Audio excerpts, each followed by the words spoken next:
دیکھیں اس کی وجہ یہ ہے کہ ہم رمضان سے اگر صحیح معنوں میں فائدہ اٹھائیں، یہ جو اللہ تعالیٰ کا دیا ہوا ریلیف پیکج ہے، اس میں ہم نے واقعتاً وہ ٹریننگ حاصل کر لی ہو کہ ہم نے حلال چھوڑ کے بھی، یہاں اللہ کریم نے ہمیں حلال چھوڑنے کا بھی منع فرمایا، حلال چھوڑنے کا بھی حکم فرمایا کہ حلال چھوڑ دیں تاکہ تمہاری پریکٹس ہو جائے کہ باقی دنوں میں تم حرام بھی چھوڑ سکو۔ اب اگر ہم نے وہ اللہ کی عبدیت کی ٹریننگ پوری طرح لی ہو تو پھر تو ہم باقی 11 مہینے اس کے مطابق گزاریں۔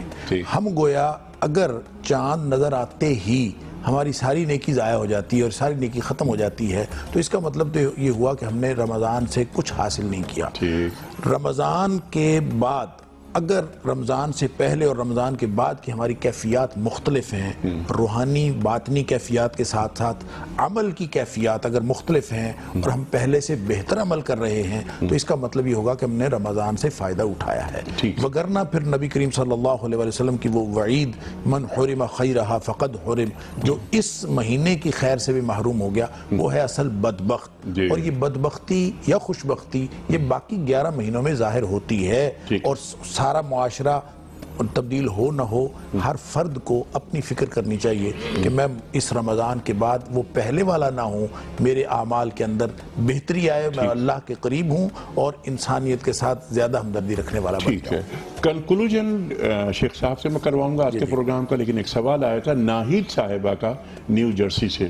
ان کا سوال یہ تھا کہ سطر یہ مرد اور عورت دونوں کے لیے ہے یقیناً، تو یہ کبڈی کے جو مقابلے وغیرہ ہوتے ہیں تو کیا اس کی اجازت دینی چاہیے؟ دیکھیں صرف کبڈی کے مقابلوں کی کیا بات ہے، کبڈی میں بالکل یہ درست بات ہے کہ کبڈی میں جس طرح کا لباس وہ پہنتے ہیں وہ مرد کا سطر پورا ڈھکا ہوا نہیں ہوتا اور یہ نہیں اس طرح ہونا چاہیے، لیکن یہ اکیلی ایک کبڈی کے کھیل کا مسئلہ تو نہیں ہے، تو پورے معاشرے کا مسئلہ ہے۔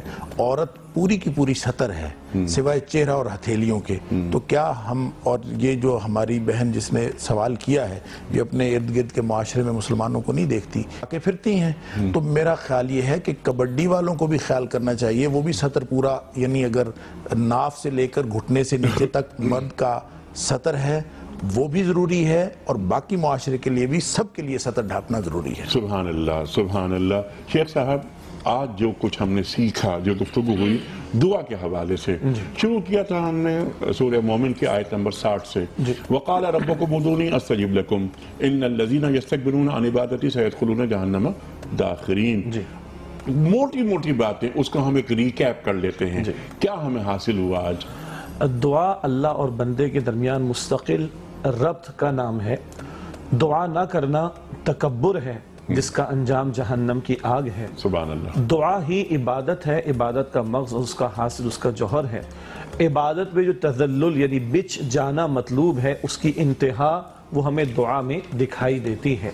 دعا کی قبولیت کے لیے ڈاکٹر صاحب جو بڑی پیاری باتیں ہمارے سامنے رکھی، اخلاص کا ہونا، فرائض کی پابندی کرنا، مال حرام سے بچنا، منکرات سے بچنا، یہ ضروری ہے۔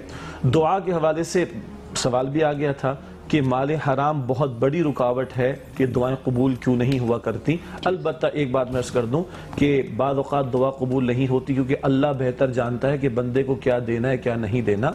ابراہیم علیہ السلام دعا فرماتے ہیں اور اتنی عظیم دعا ہے جو نبی پاک علیہ السلام کی صورت میں 2500 برس کے بعد جا کر قبول ہوتی ہے۔ ہمارے لیے حدیث میں بتایا گیا کہ تم نے مانگا، اللہ چاہے گا وہی عطا فرما دے گا۔ اللہ کے علم کامل کے مطابق وہ بہتر نہیں تو اللہ کوئی اور شے دے دے گا یا کوئی تکلیف تمہاری دور کر دے گا، یا اللہ اس کا اجر اپنے پاس محفوظ رکھے گا، اور جب بندے کو قیامت کے دن وہ اجر عطا ہوگا تو وہ تمنا کرے گا کہ یہ اتنا اجر ہے تو کاش دنیا میں میری کوئی بھی دعا قبول نہ ہوئی ہوتی، کیونکہ اللہ اپنے بندے کے معاملات کو بندے سے زیادہ جانتا ہے۔ اور یہ تسلی بہت بڑی آگی کہ میں نے تو ساری شرائط بھی پوری کرنے کی حتی الامکان کوشش کی، میری دعا قبول نہیں ہو رہی، تو اللہ کے رسول علیہ السلام فرمانے جو اجر وہاں بندہ دیکھے گا تو پھر تمنا کرے گا کاش دنیا میں میری کوئی بھی دعا قبول نہ ہوئی ہوتی۔ گویا کہ nothing to lose والی بات ہے، وہ جو اللہ تعالیٰ نے زکریا علیہ السلام سے کہلوایا، ابراہیم علیہ السلام سے کہلوایا، وَلَمْ أَكُمْ بِدُعَائِكَ رَبِّي شَقِيًّا، اے میرے رب میں تجھ سے مانگ کر کبھی بھی محروم نہیں رہا۔ سبحان اللہ، سبحان اللہ، سبحان اللہ۔ لیکن پکارتے رہنا ہے مستقل، یہ پکارنا بھی عبادت ہے، اور بلکہ الدعاء مخ العبادہ، یہ دعا عبادت کا مغز ہے.